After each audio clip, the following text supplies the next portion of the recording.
一輛俄軍坦克正準備駛往射擊陣地，好彩一名烏克蘭無人機操作員發現咗呢輛敵軍坦克，趁佢行駛途中率先從車尾發動攻擊。隨後第二架自殺式 FPV 無人機擊中炮塔，令炮塔開始失控旋轉。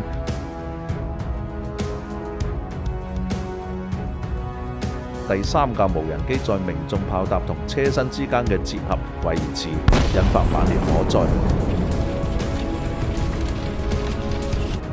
現代俄軍坦克嘅裝甲採用多層防護設計，由金屬、陶瓷同複合材料組成。不過呢啲防護對烏克蘭嘅 FPV 自殺式無人機嚟講，並唔一定係無懈可擊。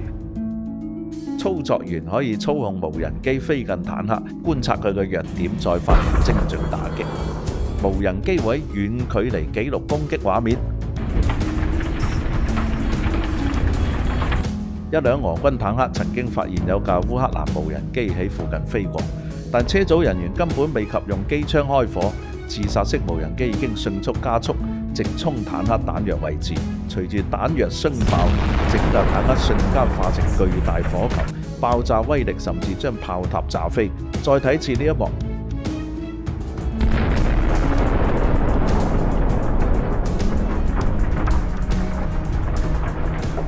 坦克發生爆炸之後，殘骸往往會喺戰場持續燃燒幾個鐘頭。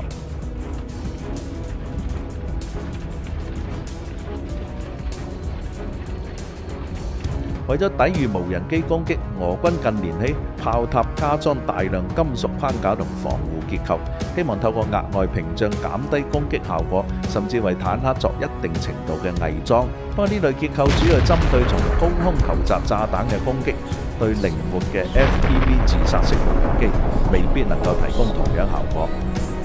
FPV 無人機體積細小，未必需要單靠自身炸藥摧毀坦克，真正關鍵係令坦克內部彈藥發生殉爆。一旦成功引爆，125毫米主炮炮彈會連鎖爆炸，造成極具破壞力嘅後果。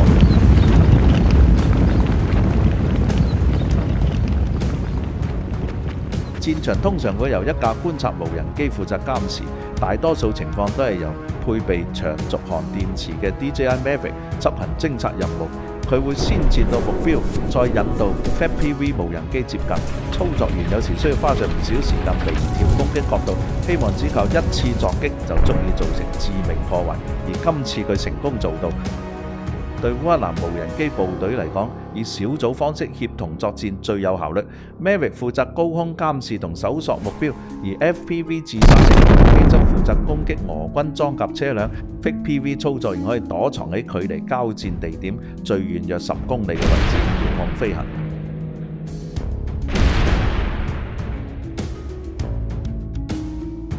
由於採用第一身視覺 FPV 操作，駕駛員能夠直接觀察敵方裝甲車嘅弱點，選擇最佳攻擊角度。一架 FPV 無人機造價通常唔超過$1000，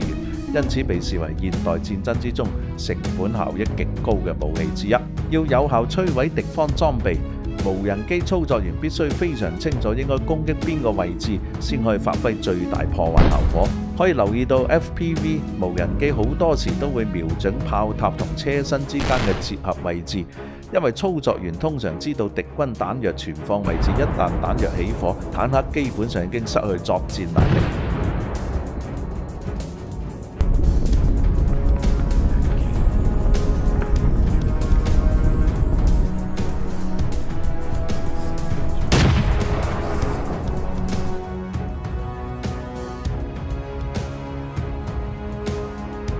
除咗 FPV 自殺式無人機之外，俄軍裝備亦經常受到投彈型無人機攻擊。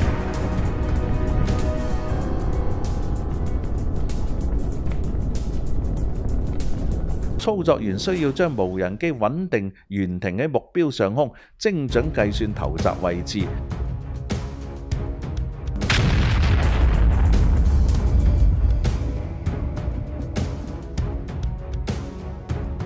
當俄軍坦克躲起掩體後方射擊時，射擊產生嘅煙霧往往會暴露位置，偵察無人機會先鎖定煙霧來源，再進一步確認敵軍實際坐標。有時俄軍坦克甚至完全隱藏喺樹木同灌木叢後面，但觀察員仍然會持續追蹤目標位置，再由 FPV 無人機穿越樹枝之間空隙，直接命中目標。FPV 無人機只有一次攻擊機會，因為佢本身設計上無法返航。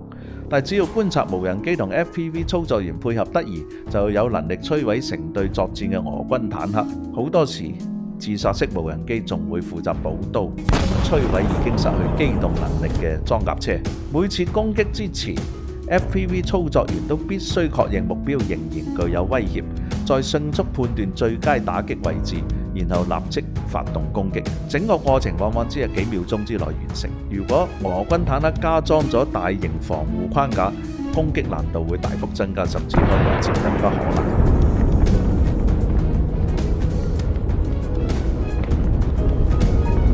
但經驗豐富嘅操作員仍然有機會突破防護，例如可以極高精度將榴彈投入打開嘅艙蓋，又或者操控無人機由坦克尾部穿過反應裝甲之間嘅空隙發動攻擊，避開主要裝甲防護。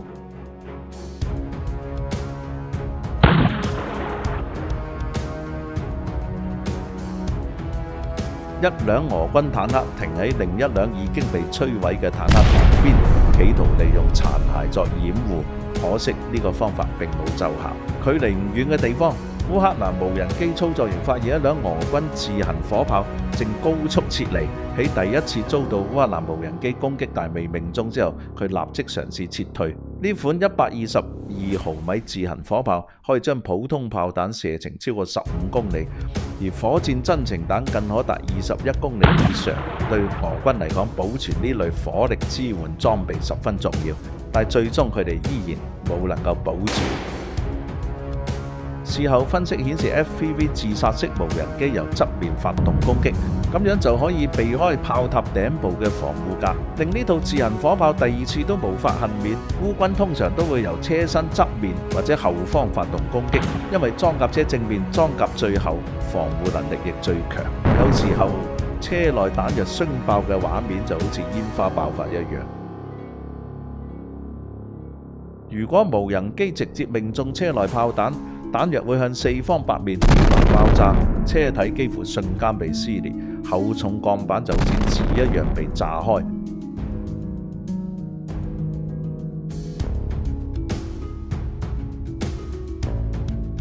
遇到呢種情況，附近俄軍通常都會立即棄車逃離。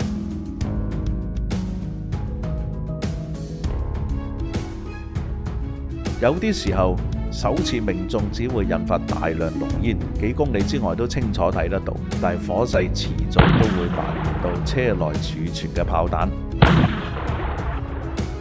當彈藥開始殉爆，一場猛烈嘅內部爆炸便隨之而來，最後剩低嘅只係一副燒焦咗嘅坦克骨架。俄軍近年大量部署電子戰系統，專門干擾 FPV 自殺式無人機嘅控制信號，因此烏克蘭部隊重新大量使用投彈式無人機，無人機會懸停喺電子干擾範圍之外，然後投下冇導引功能嘅炸彈或者手榴彈。操作員必須準確計算炸彈下墜軌跡，同時考慮風速、風向同飛行高度等因素。每一次投彈都需要極高精準度，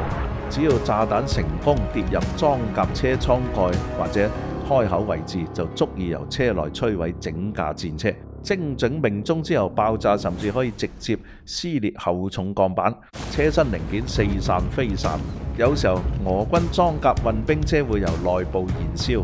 最終完全報廢。炮塔上方加裝嘅簡易防護架，明顯唔足以抵擋烏克蘭無人機攻擊。有啲 FPV 無人機速度極快，快到令人感覺目標彷彿自己突然爆炸一樣。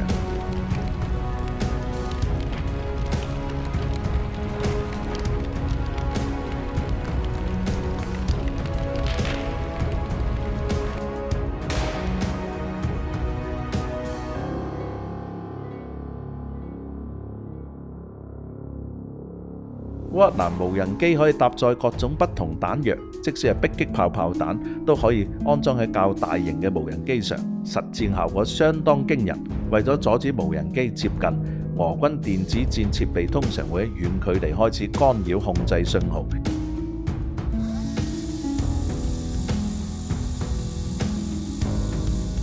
所以有經驗嘅烏軍操作員會事先規劃最佳飛行路線同速度，即使最後失去控制，無人機仍然可以憑慣性飛向目標，完成攻擊。整個命中過程通常由另一架飛得更高嘅 Mavic 無人機負責拍攝記錄。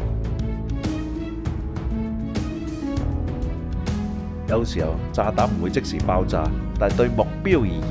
爆炸只係時間問題。爆炸衝擊波將俄軍車輛殘骸炸到四散飛濺，威力驚人。